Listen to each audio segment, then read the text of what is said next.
para la vida. Normalmente siempre somos un triunvirato, un trío, que armamos con la eh, alcaldesa de Bogotá y uno de nuestros invitados que siempre nos aporta algo sobre su visión de lo que son las historias. Desafortunadamente la alcaldesa tuvo un inconveniente y hoy no nos va a acompañar, pero con nuestro invitado de hoy creo que vamos a tener 150.000 historias, porque creo que es un personaje que bien podría haber colaborado, es mi opinión, con Las Mil y Una Noches.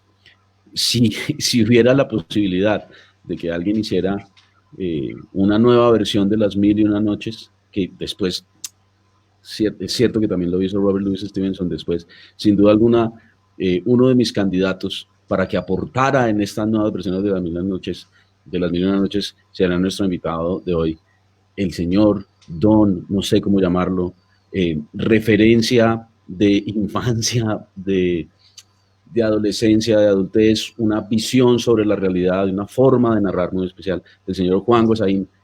Juan Gosaín, por favor, usted salude a nuestra audiencia de esta noche. Hombre, pues don Nicolás, muchas gracias. Muchas gracias, me ha emocionado mucho confirmar una vez más en la vida que las coincidencias no existen. Lo que existe es la armonía del universo, es lo que existe. Ah, Yo quería traer el secretico de hablar de las mil y una noches al comienzo y usted arrancó, como decimos en el periodismo, chiviándome, se me anticipó. lo Cuando chivié. guste, gracias me chivió, sí. Cuando guste comenzamos porque veo que esto va a estar realmente interesante, muy amable. Gracias por la invitación. No, es un gusto tenerlo. Siempre empezamos con una pregunta. ¿Cuál es esa primera historia que usted recuerda? No tiene que estar en el libro, ¿cierto? Pero esa Ah, primera historia que a usted se le quedó entre pecho y espalda, ¿en qué situación estaba? ¿Cuál es esa primera historia que usted dice, uy, aquí tuve algo? pero la escribí, alcancé a escribirla. Es que No, Juan. Nicolás, yo escribí mi primer cuento a los 10 años de edad. Yo no quería ser periodista, no es que me opusiera a hacerlo, no era mi intención ser periodista. Mi intención siempre fue ser escritor. Y oiga lo que pasó. Yo vivía en San Bernardo del Viento, en mi pueblo donde yo nací, donde viví hasta los 20 años, en el departamento de Córdoba. Y en San Bernardo del Viento, como en todo el Caribe, esa imaginación, lo que llaman ahora realismo mágico, que yo me opongo a ese nombre, porque es como una suplantación de la realidad. No es realismo mágico, no. Es la realidad mágica del Caribe. Oiga lo que pasó. En la orilla de la playa del mar, San Bernardo del Viento es una lengua de tierra metida entre el río Sinú de un lado y el mar Caribe del otro. En la orilla del mar, de la playa, hay un ancón en el lenguaje español antiguo, y así lo llaman en mi pueblo. El ancón era una piedra que está en la mitad del mar, dentro del agua, mejor dicho, un peñasco grande. Había un ancón en San Bernardo del Viento y la gente decía que estaba encantado.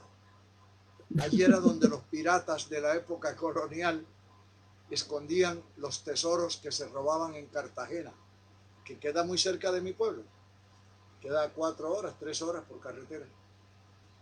Y entonces la gente, dicen en San Bernardo del Viento, la gente se metía de noche a ver si encontraban algún tesoro de esos que habían escondido ahí. Se metían por el hueco que tenía al frente el ancón. Pero el ancón estaba encantado, estaba embrujado. Cuando la gente entraba y encontraba un baúl lleno de monedas de oro, apenas levantaban el baúl para llevárselo, se cerraba la entrada. No podía salir. La única forma de salir era volviendo a poner el baúl en el suelo. Y así pasaron siglos y ahí se quedó el baúl para siempre. No hay manera de sacarlo. Entonces yo escribí ese cuento cuando llegué al colegio en Cartagena. Yo estudié siempre en Cartagena, Colegio de la Esperanza, famoso instituto educativo. Y ahí en el colegio escribí el cuento. Se llama El Ancón y cuenta la historia de los hombres que se metían a buscar el tesoro y terminaban encerrados. Imagínense, me criaron con eso, de manera que, ¿qué es lo que sorprende? Pero debe preguntarle una cosa solo por curiosidad. ¿El baúl sigue ahí? Sigue porque nadie lo ha podido sacar. Ah. Y usted entra y lo coge y se emociona, por fin soy rico, mire la cantidad de oro. Y vuelve a coger hacia la puerta, es decir, da la vuelta para salir y ahí se cierra el ancón. No hay forma de mantenerlo abierto, salvo que ponga la caja otra vez en el suelo. Venga, pero ¿usted conoció a alguien que haya visto el baúl? Varias personas juraban y decían que ellos lo habían hecho. Yo intenté sacarlo a las 3 de la mañana y pensé, me decía uno de ellos, y pensé que fue por la fecha, por el día en que lo hice. ¿Qué día fue ese? Dijo, era el Viernes Santo. Yo pensé que era un milagro, el milagro del Ancón. No, eso está toda la leyenda completa, todo lo que usted quiera, pero las monedas siguen ahí. Perdón que me salte el protocolo del caminito de lecturas, pero es que ya cuando uno se encuentra un narrador de historias, empieza uno a preguntar, ¿cierto? Y entonces, los niños de hoy siguen creciendo con esa historia, allá en San Bernardo del Viento. No, porque ahora ya no van a la orilla del mar, porque ahora están sentados frente al computador. Y lo dice, ¿por qué con tanta tristeza? Porque preferiría que siguieran yendo a la orilla del mar. Mire una cosa, Nicolás, vamos a hablar con franqueza sobre esto. Los tiempos cambian y hay que modernizarse. Yo no estoy contra el computador, eso es una maravilla. Eso es un recurso formidable. Lo que estoy es contra el hecho de que el computador acapare todo el tiempo de la gente. Yo digo que habría que ir a la playa a ver el Ancón, a seguir oyendo leyendas, historias, y también volver luego a la casa a usar el computador. Pero se pueden hacer las dos cosas o varias cosas. ¿Por qué? ¿Por qué abandonan todo por un computador? Dígamelo usted. Me está preguntando. Sí, porque yo soy periodista y también tengo derecho No, claro. a hacer preguntas. Bueno. No, ya me metió en la grande, obviamente, obviamente. Por eso era que yo quería ver, por eso era que yo quería ver a la alcaldesa de Bogotá hoy en esta charla, porque le tenía unas preguntas, pero bueno, otro día será. Sí se las hacemos llegar y procuramos otra vez el encuentro. Sí, señor. ¿Por qué el computador se ha vuelto tan omnipresente? No lo sé. Para muchos será, y yo no sé si uno pudiera parafrasear, o sería deseable parafrasear a Borges cuando dice que el libro es la extensión de la imaginación, ¿cierto? Es probable que para muchos el computador sea esa misma, si no extensión de la imaginación, sino una extensión de la información. ¿Cuál es el problema? Que es difícil saber qué información que pasa por el computador es, sin ánimo de censura, es asertiva, es confiable, ¿verdad? Sí. Pero esa idea, y a veces me imagino una conversación de alguien diciendo, oiga, ese Gutenberg sí vulgarizó todo, ¿no? ¿Cómo se le ocurre hacer libros?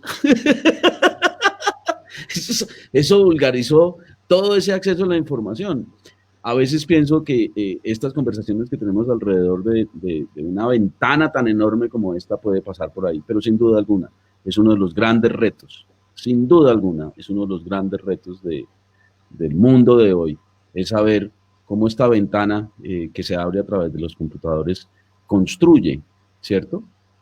El ejercicio de las redes sociales ciertamente es retador. Y por eso creo, entre otras cosas, que uno de los retos es cómo incorporamos, digamos, la educación con el uso de la información. Pero ahora Mire, déjeme preguntarle, siga, diga. mire, es que usted me ha hecho reflexionar sobre el tema mientras lo oigo. Alguna vez dije, alguna vez escribí, que ya en mi caso, a estas alturas de la vida, uno dice o escribe, habla o escribe y ya es lo mismo. Tiene dos lenguajes.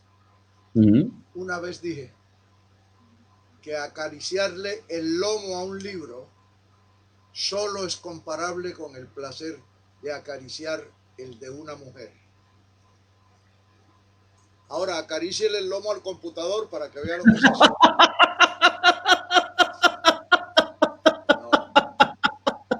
No. Pero, ay, habrá quien le encuentre placer. Pero Sí, yo pero estoy de acuerdo con es que usted.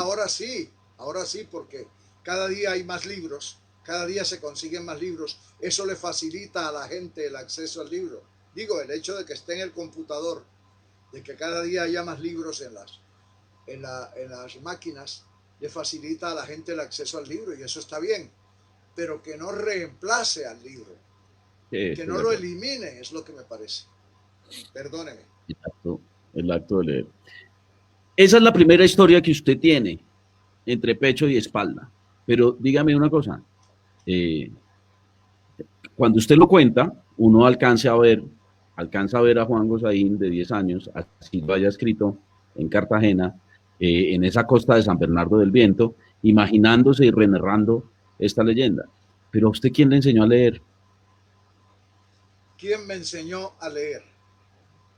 Mire qué belleza, es que todo en esta región. Por eso yo dicto una conferencia que con mucha frecuencia me la vivían antes del coronavirus, antes de la pandemia, me la vivían pidiendo en todos lados, que se llama ¿Por qué el Caribe es como es? ¿Qué fue lo que hizo a esta tierra y a esta gente que sea así de singular, verdad? Mire esto, en San Bernardo del Viento había un colegio en mi época, una pequeña escuelita, la escuela del profesor Canaval. El profesor Canaval era un campesino largo que por la mañana dictaba clases y por la tarde se dedicaba a la agricultura. Y oiga esto, tenía un solo salón de clases porque era un ranchito y había un salón y en ese salón único, había alumnos de 5 años, de 10, de 20, de 40, todos revueltos. Ahí aprendí yo a leer. ¿Y sabe cómo aprendí a leer? Por favor, dígame. Oiga esto que es muy bello. Era la época en que estaban los famosos libros de la alegría de leer, del 1 al 5, es decir, iba subiendo de categoría a medida que el niño iba creciendo y avanzaba. Alegría de leer número 1, número 2, hasta el 5. Y nosotros no le parábamos bolas a eso, disolutos y dispersos como todos los muchachos de esa edad. Lo que pasábamos era leyendo cómics, las revistas de cómics que en la costa llamamos paquitos. El computador de la época, don Juan. Eso es, Eso es. eso es. Y entonces, esos paquitos eran el ratón Mickey, Tom y Jerry, el pato Donald, etcétera. El Batman, Superman. Y un día el profesor Canaval se molestó y dijo, bueno, ustedes no aprenden a leer nada. Y miró y vio que todo había escondidos dentro de los libros de cada uno, había escondido cómics, porque los leíamos haciendo creer que estábamos abriendo el libro. ¿Y sabe lo que hizo? Dijo, bueno, perfecto, para que vea lo que es un genio auténtico, puro, de la educación. Muy bueno, perfecto, muéstrenme esas revistas. Y le dijo, bueno, aquí vamos a aprender a leer. Para mañana se aprenden la revista de Walt Disney de la página 1 a la 3. Mañana tomo la clase y al día siguiente nos decía, ¿qué dijo el ratón Mickey? El ratón Mickey dijo a Tom y Jerry tal cosa y el pato Donald dijo tal otra, el Tribilín, el perro. Y así aprendimos a leer en los cómics. porque era lo que nos gustaba. Ajá, Así fue. Esa es mi historia de relación inicial con la lectura, sí, señor. por el gusto. Y Por el entonces, placer, por el por el placer de placer, leer. por el placer de leer. No la Esa también, obligación de leer. Sí. okay, esa también habría sido un buen nombre para nuestro programa de lectura. Y Sí, entonces, ¿en qué pero momento el que tiene es muy bello. Los libros y la vida, la R y la vida. Muy bello. leer para vivir? Así es. Leer para la vida, perdón. Pero es que me dejó allá colgado en el primer recuerdo cuando empezó a hablar de que las coincidencias no existen. En todo este periplo de estos primeros años, ¿en dónde entran las mil y una noches? Ah, bueno, oiga esto, como si fuera poco con ese salón de clases, salón de barro. Usted sabe cuando nos portábamos mal cuál era el castigo, ¿no? Luego, Lo castigaban a uno poniéndolo a barrer el salón de clases porque como estaba lleno de tierra. Entonces, si se portaba mal, lo ponían a barrer, pero si era peor, si se portaba peor, lo ponían a regar con la regadera, a echar agua para que el viento no levantara el polvo dentro del salón de clases. Bueno, cuando llegábamos a mi casa, en mi casa en San Bernardo del Viento éramos 7 personas. Mi padre, que nació en el Líbano y llegó aquí como emigrante, mi madre también libanesa, 3 hermanas, mi hermano y yo, cinco hermanos, padre y madre. Cuando en aquel momento no existía la costumbre que hay hoy, que todo el que va llegando almuerza. No, era todos juntos. Era una norma de disciplina de la casa.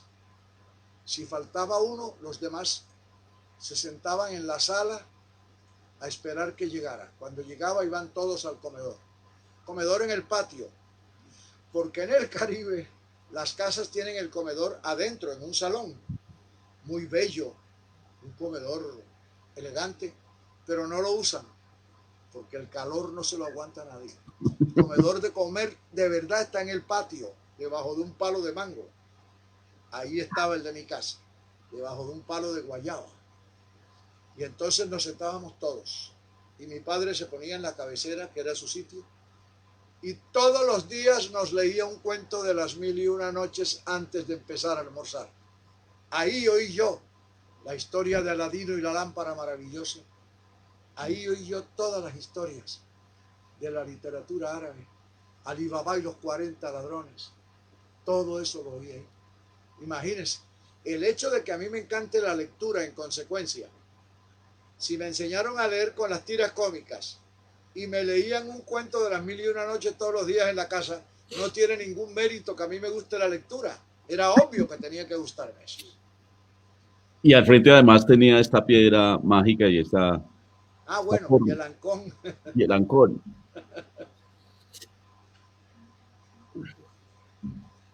Por donde usted habla, por donde usted respira, todo lo que nos ha contado, uno siente pues el Caribe, usted ya lo dijo, ¿cierto?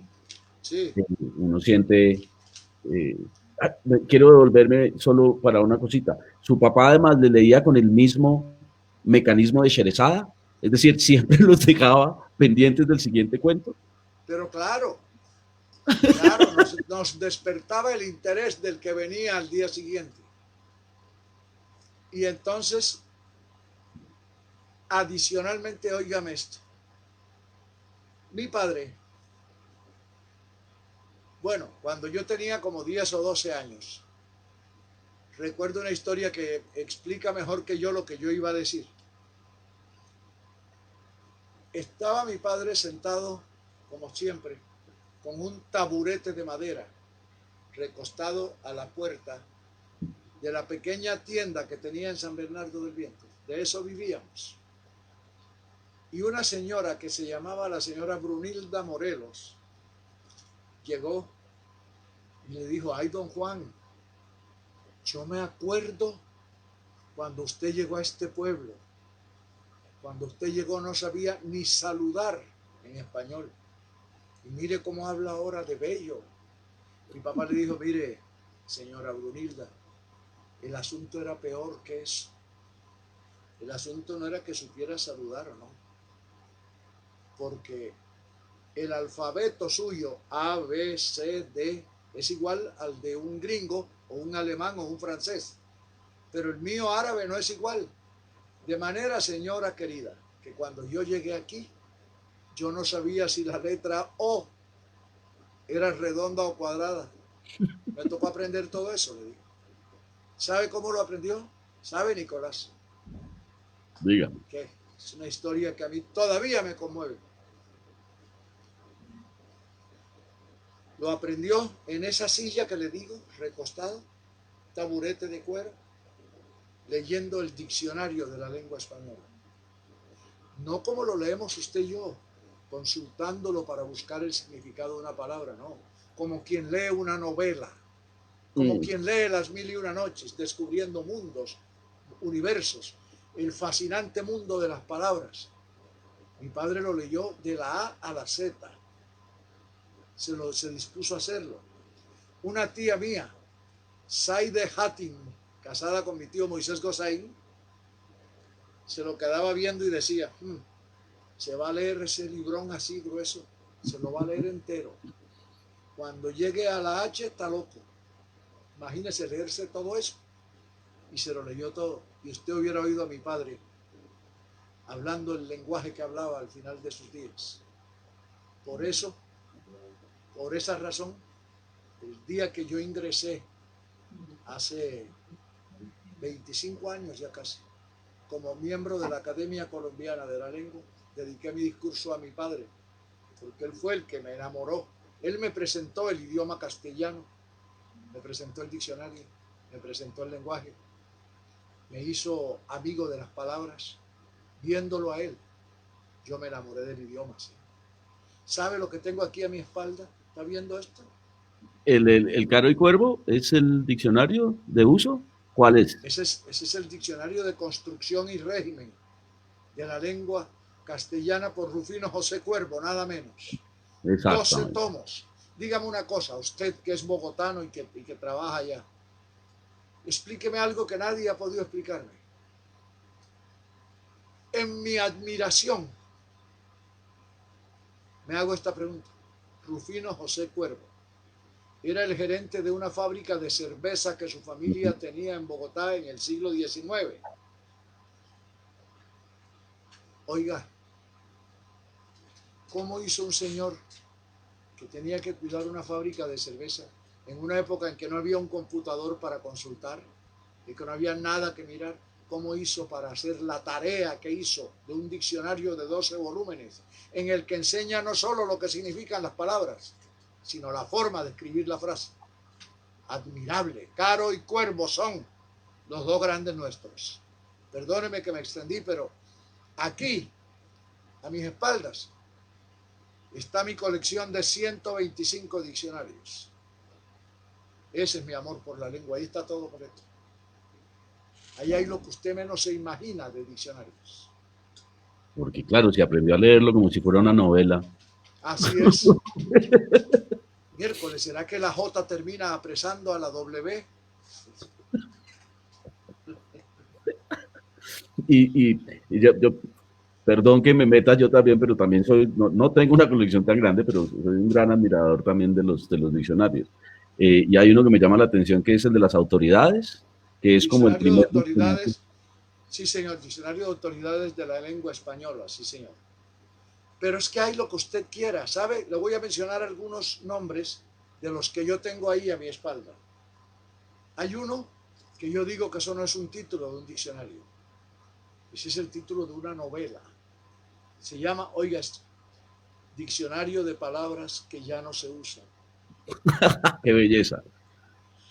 Diccionario, hay otro que se llama Diccionario Lexicón de Colombianismos. Lexicón, la obra del gran Mario Alario Di Filippo, el lingüista que nació en Monpós y que escribió el lexicón. Mire, están las obras del Instituto Caro y Cuervo, que hombre, es un orgullo de Colombia ese instituto, el trabajo que hace. No, no, ahí está lo que usted quiera. Ese es mi Ahí, refugio. ahí vamos viendo. Ahí vamos viendo cómo las historias que uno cuenta van moldeando vidas, ¿cierto? Sí, señor.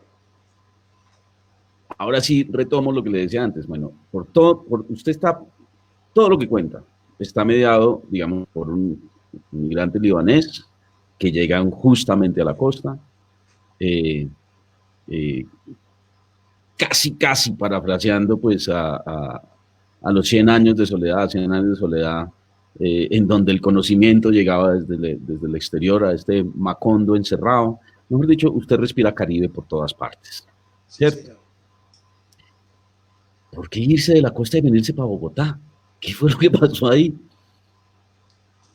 Como le digo, yo nunca intenté ser periodista. Yo quería ser escritor.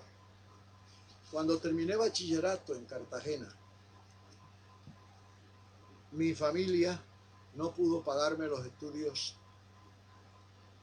profesionales de derecho, de abogacía que yo quería hacer. Supongo que se trataba, como en aquella época, el derecho era lo más cercano que había a las letras, Uh -huh. a la parte humanística, porque en esos tiempos o estudiaba derecho o medicina o ingeniería. Eran solo tres. Eh, no pudieron pagarme los estudios, entonces hice un semestre de contabilidad.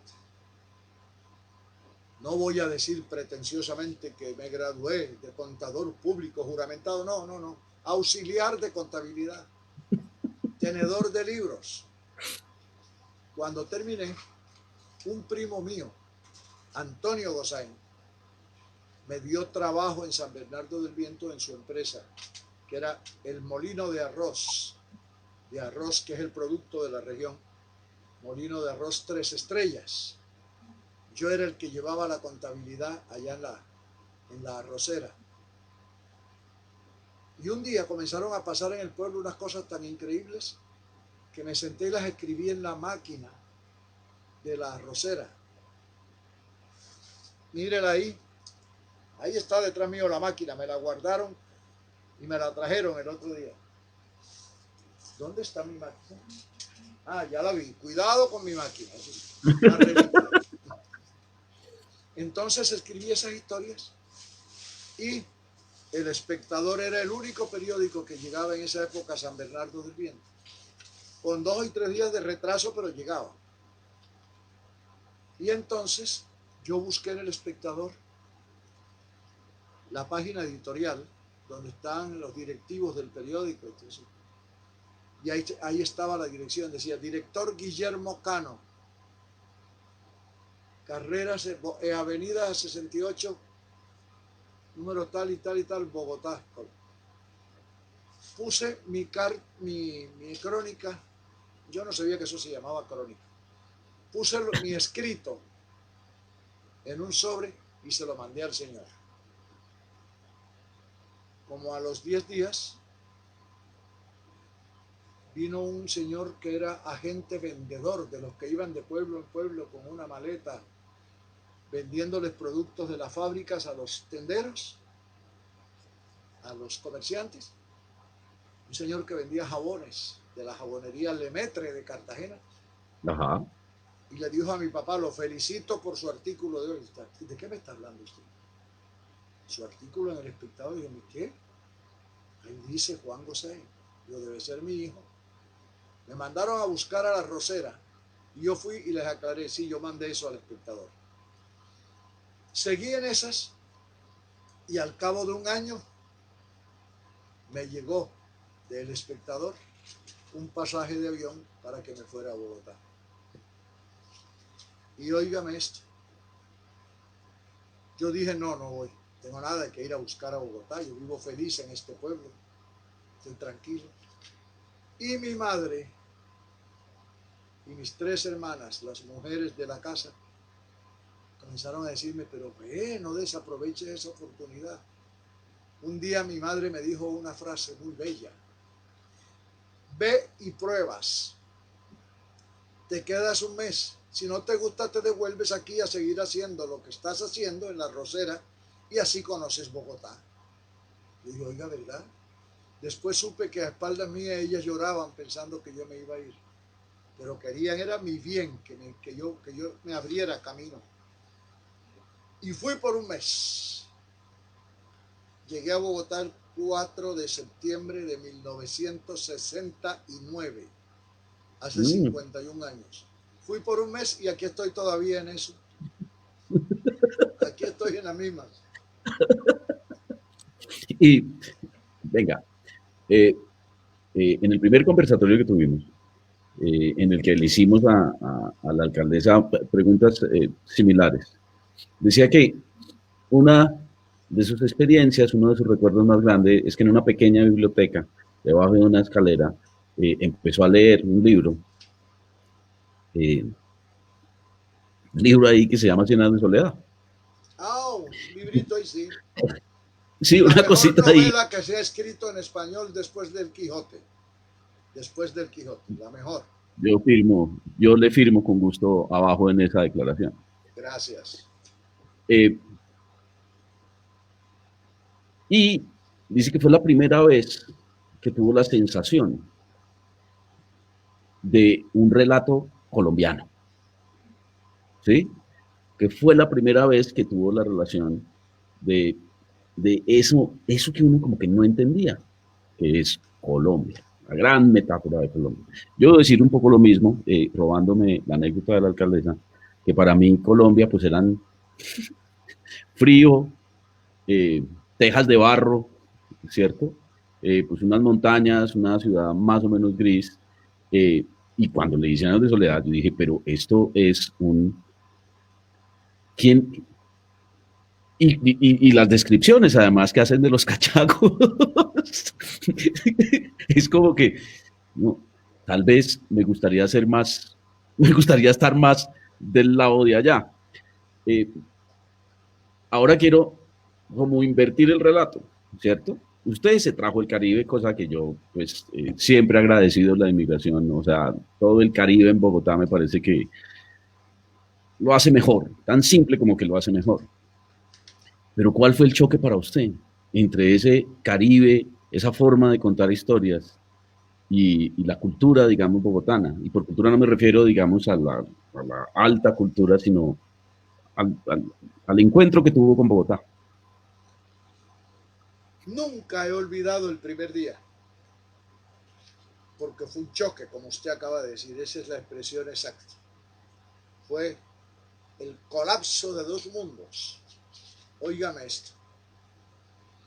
En mi tierra, yo conocía antes de Bogotá dos lugares, dos. Yo tenía 20 años de edad. San Bernardo del Viento y Cartagena.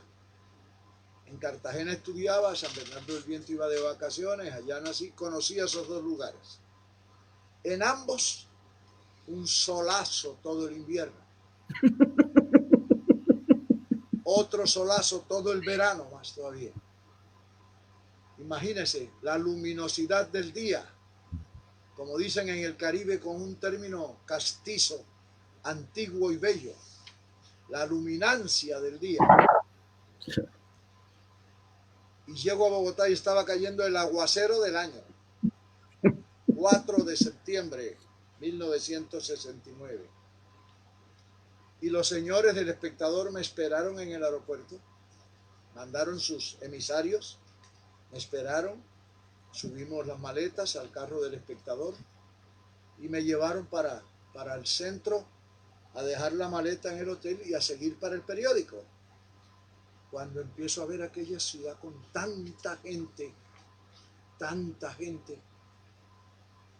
y de pronto en el centro de Bogotá, en la esquina de la avenida Jiménez con carrera séptima, nunca olvido el lugar, ni la escena la olvido.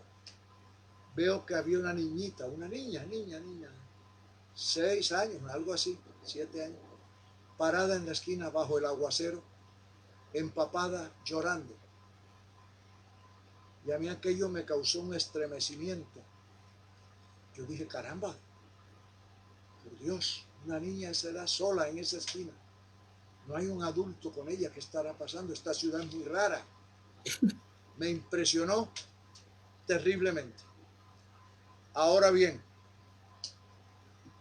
déjeme decirle en pocas palabras lo que me pasó a partir del día siguiente. ¿Sabe qué? Lo que encontré en Bogotá, cuando ya asumí mi trabajo, cuando ya conocí amigos, compañeros, vecinos, cuando fue pasando el tiempo, lo que encontré de entrada, una mano tendida para lo que necesitara, unos brazos abiertos, un plato servido. Yo digo y me lleno la boca de repetirlo cada vez que puedo, en todos los lugares donde puedo y siempre que puedo. Me complace decirlo, me alegra decirlo. Yo nunca tendré cómo pagarle a Bogotá lo que hizo por mí. Un hombre solo a esa edad, sin un amigo, sin un conocido, sin un pariente, sin nada. Y la ciudad me recibió así. Y todos me querían, y todos me ayudaban, y todos se ofrecían. Bendita sea Bogotá. Usted llega en una época, ¿verdad? Que no es cualquier época. 1969 es que me dice, Sí, ¿cierto? sí, Eh, digamos, Colombia ha sido de todas maneras un país relativamente, o fue, porque ya no lo podemos decir, un país de alguna manera un poco aislado, pero ya en el 69 ya estaban las marchas estudiantiles, ya empezaban a correr, digamos, varios eventos importantes. ¿Cómo fue eso? Para alguien que venía de, de, de, pues de un pueblo relativamente pequeño, aunque Cartagena, por supuesto, no es necesariamente una provincia pequeña, pero ¿cómo era cuáles lecturas lo acompañaron ahí? En una época ciertamente convulsionada. sí, yo sé lo que usted está pensando.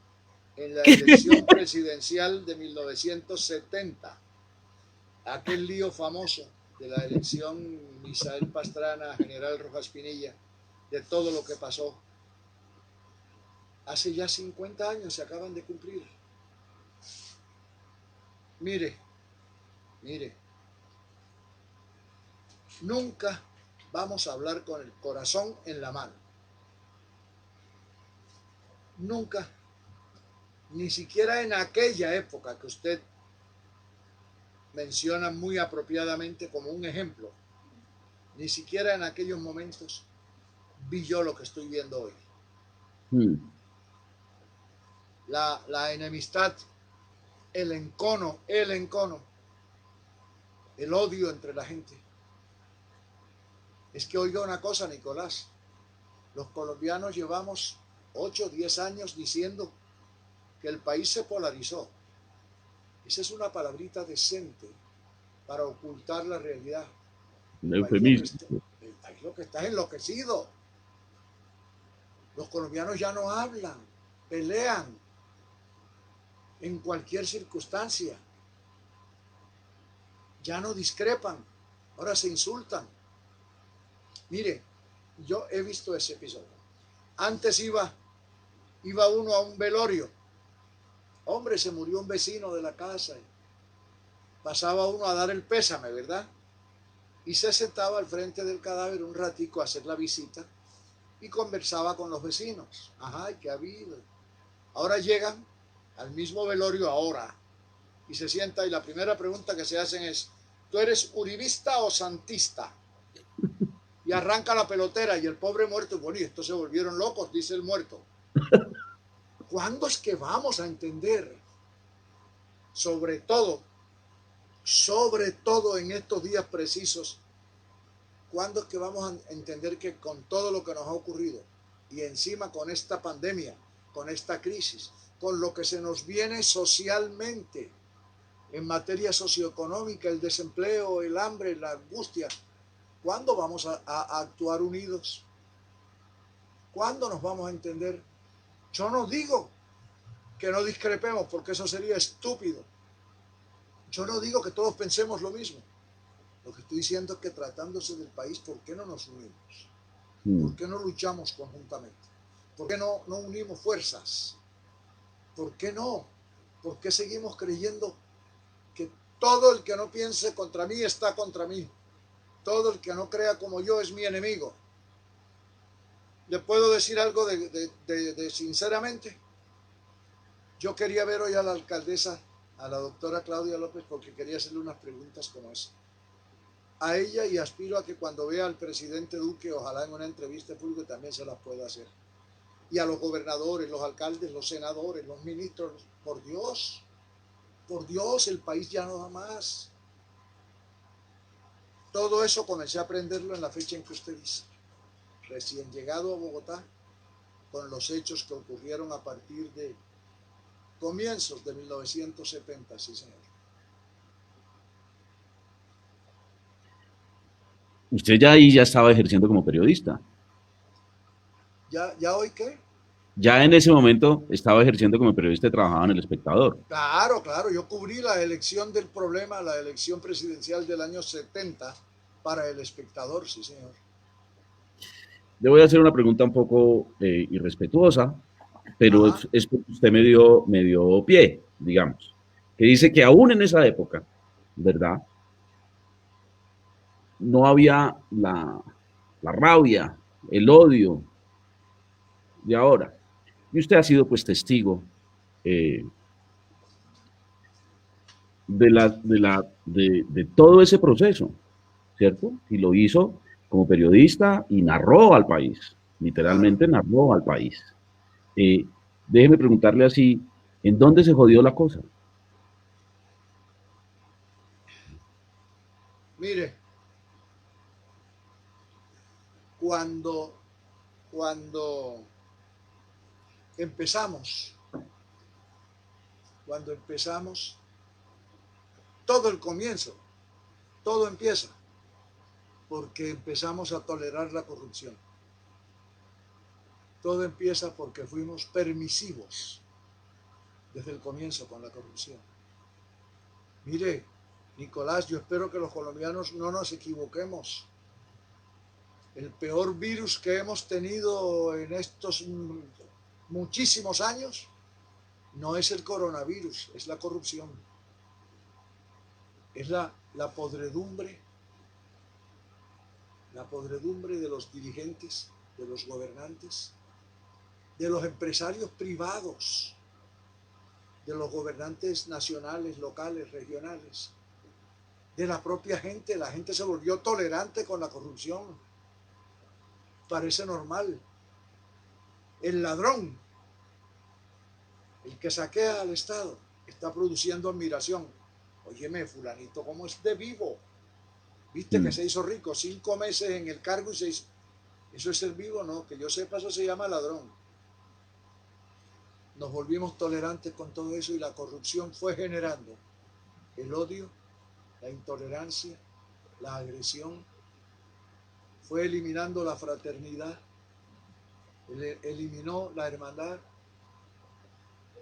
Y sabe que hay dos elementos de la vida colombiana que en esta crisis me ha dado muy duro en el corazón, los dos, la justicia y el periodismo. Cuando digo periodismo no estoy haciendo una crítica, estoy haciendo una autocrítica, porque Ujú. empiezo por mi propia cabeza. Sí, señor. Termíneme la frase, ¿cuál es la crítica? Estoy haciendo una crítica a la Por eso, forma ¿cuál como... es? ¿En qué consiste Ah, esa? bueno, pensé que estaba sobreentendida y tácita.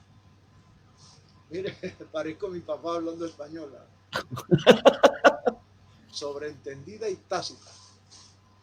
Quiero ver el traductor de señales, cómo hace para traducir sobreentendida y tácita. Quiero ver eso. Ah, sí, ya lo. Oiga, Claro, clarísimo. ¿cuál fue? En el caso de la prensa, duele decirlo, pero llegó la hora. Esta es la hora de ser francos, de ser sinceros, sin agresividad, pero sí con honradez. La prensa también entró en el baile frenético, en la locura colectiva. Nicolás, en las sociedades, en los pueblos, en los lugares del mundo, las sociedades a veces enloquecen, hacen una guerra, hacen una... En fin,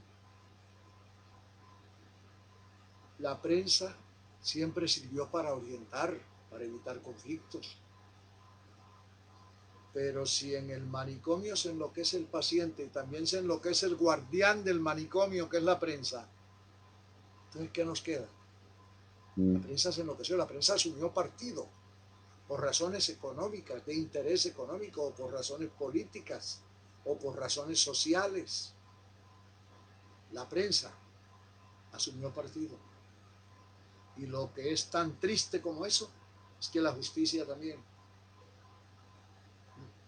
Basta con darse cuenta en este momento cuántos expresidentes de la Suprema Corte, nada menos, Suprema, están en la cárcel por corrupción.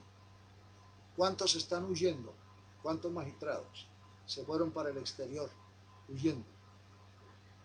Entonces, toca repetir una vez más, mi querido Nicolás, la pregunta bíblica. Imagínense, la prensa y la justicia, los dos grandes guardianes de la sociedad. Toca preguntarse, si la sal se corrompe, ¿quién salará la tierra? ¿Quién? Me queda flotando esa pregunta.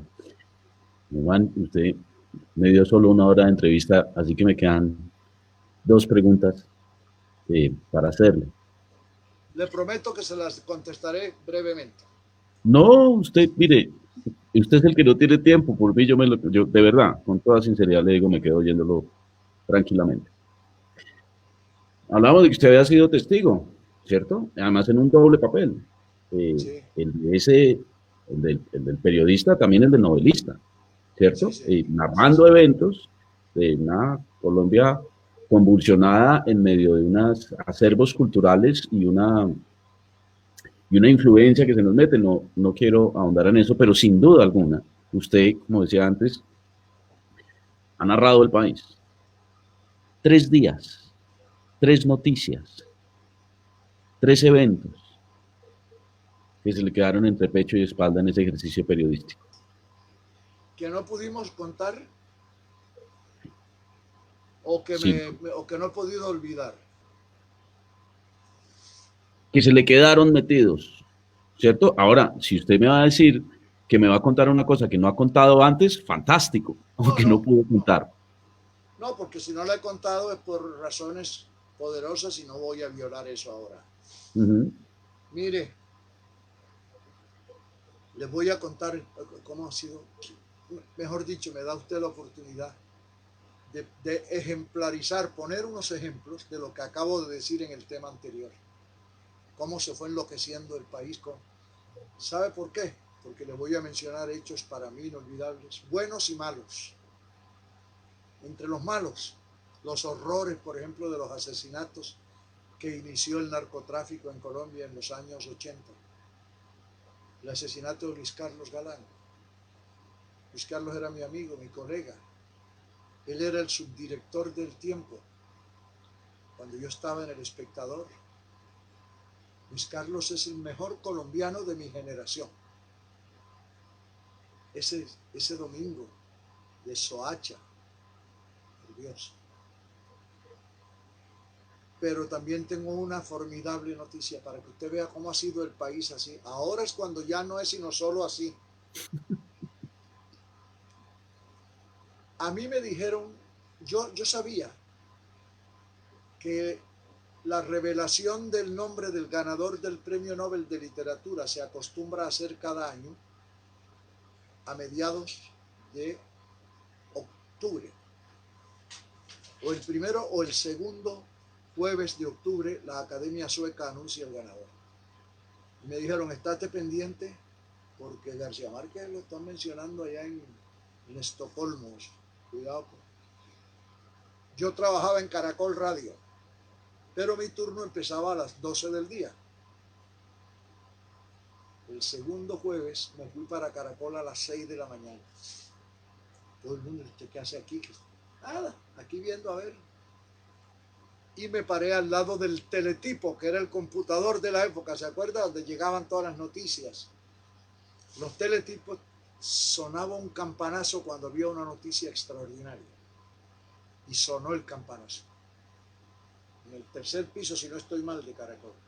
Creo que era el tercero, la redacción, donde estaba la oficina de Yamit, mi compañero y amigo, a quien tanto le debo y le agradezco.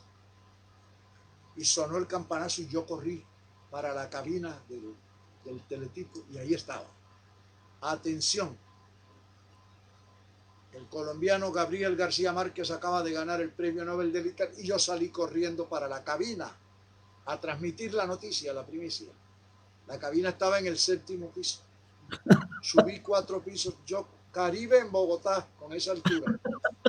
Y además Nicolás pesaba 105 kilos en aquel momento. Cuando llegué me estaba muriendo, cuando llegué a la cabina. Eran las 7:05 de la mañana, del segundo jueves de octubre de 1982. Y entré corriendo. Estaban transmitiendo la cabalgata deportiva Gillette. La cabalgata deportiva. 7:05 de la mañana. Le hice seña a mi compañero, el locutor, que se corriera. Y yo entré y cogí el micrófono y dije, atención, García Márquez acaba de ganar el premio Nobel. Y no pude seguir hablando, creo que me desmayé, pero quedé... Pero casi me muero por la correndilla y por la agitación y la asfixia. Esa noticia la recuerdo con un gran cariño, con un gran amor. me debe una, le pedí 3. Me dijo Muerte de 2. Galán. No, le dije 3. Cuando un Porque periodista todo... dice por último, ahí es donde empieza la cosa. Sí. Y lo sabré yo, ajá. Ajá. Usted puede absolverme una duda, es, ¿de dónde salió la campana del recreo? Hombre, yo tuve toda la vida como periodista una inquietud. ¿Por qué las noticias, que son noticias, es decir, hechos verdaderos, pero curiosos, graciosos, insólitos de la vida diaria, no los publican en ningún lado? Entonces, cuando llegué a ser el director de RCN, se me ocurrió reunir a mis compañeros y les dije, a la redacción, les dije, vamos a hacer una sección que se llame El Recreo, porque es el momento del descanso de las noticias trágicas, grandes, solemnes, y ahí echamos noticias curiosas, pero eso sí, con una condición, que sean verdad. Es decir, hay que decir dónde ocurrió, cómo se llama el señor, todo eso. Porque no se trata de inventar chistes, eso no tiene gracia. Es lo insólito que es el mundo. Y como el recreo, en todos los colegios suena la campana para salir al recreo, ¿o no? Entonces decíamos, llegó la hora, présteme Gustavo una de las campanas. Ahora verá usted. Todo el mundo me habla de eso. Mire.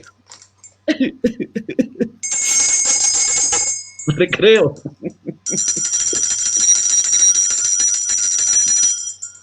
Y los oyentes, cuando viajaban, comenzaron a traer campanas de regalo. Ahí le mando para el recreo.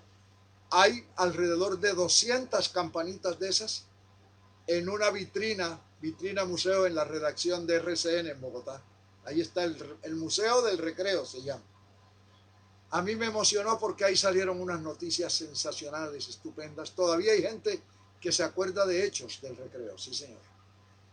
Sin duda. Y ahora sí, mi última pregunta, desafortunadamente. Defíname.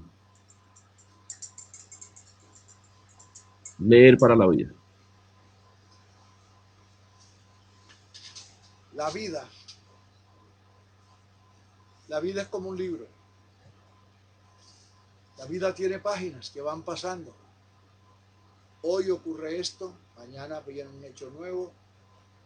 La vida y los libros se parecen tanto, pero sobre todo tienen una relación muy valiosa, muy íntima y única, son los únicos que la tienen. La vida y los libros tienen la relación de enseñarse. El libro te enseña, pero tú también coges el libro, aprendes y vas dándole vueltas, vas dándole vueltas. ¿Por qué el señor escritor dijo esto así y no así?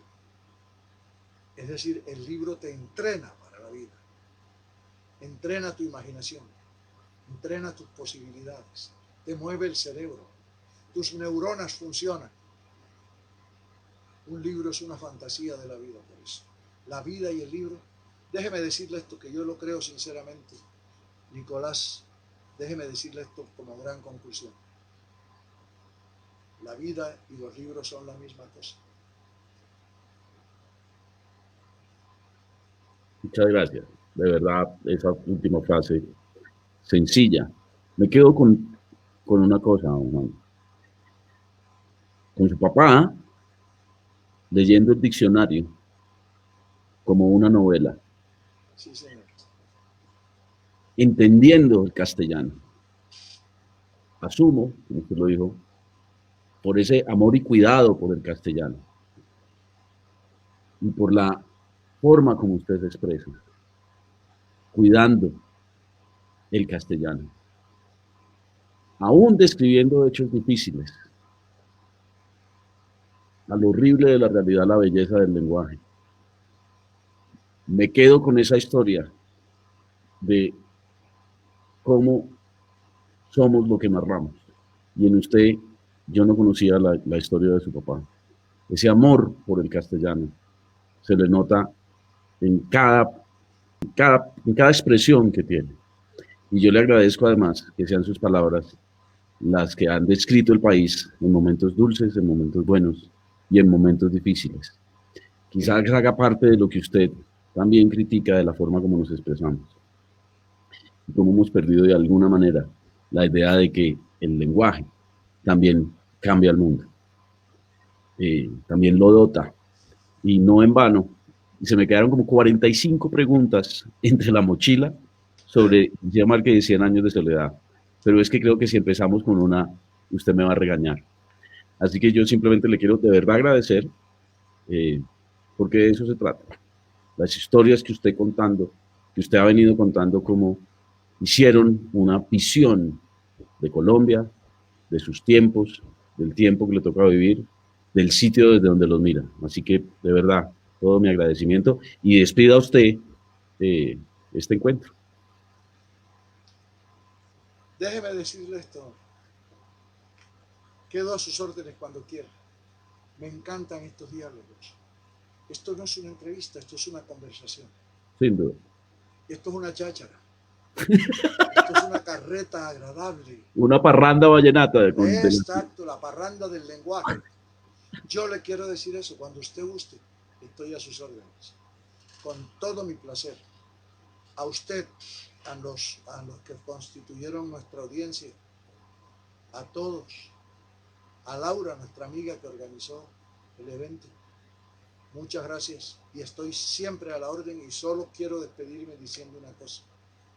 Espero que los colombianos entiendan que no podemos seguir como vamos, que tenemos que unirnos, aunque discrepemos, de eso se trata. Se trata de discrepar, de tener criterios distintos, pero de luchar juntos, hombre, por el país. Ojalá Dios quiera que así sea. Gracias, don Nicolás Montero. Muchas gracias, don Juan Gosaín. Muy Oiga, amables. se me olvidó contarle una cosita. Por favor. Montero se llama un corregimiento de San Bernardo del Viento. No. Para que usted sepa, sí, señor. Descríbamelo en 3 palabras. ¿Es un corregimiento cómo? ¿Al lado del mar? No, al lado del monte, en la llanura. No. En la llanura, al lado de la hierba, al lado de los árboles y de los pájaros. Visitaré el corregimiento Montero cerca de San Bernardo del Viento, que le voy a hacer una confesión. Ahora entiendo cuando usted dice, y ya para finalizar. Ahí es donde empieza, sí, señor. Pero le voy a hacer una confesión sincera. Yo fui a San Bernardo del Viento por las descripciones que usted hacía de San Bernardo del Viento. Qué bueno. La próxima vez que vaya, avíseme para recomendarlo con 3 amigos míos que lo lleven a Montero. Vale. Don Juan, muchas gracias. Adiós. Hasta luego. Chao.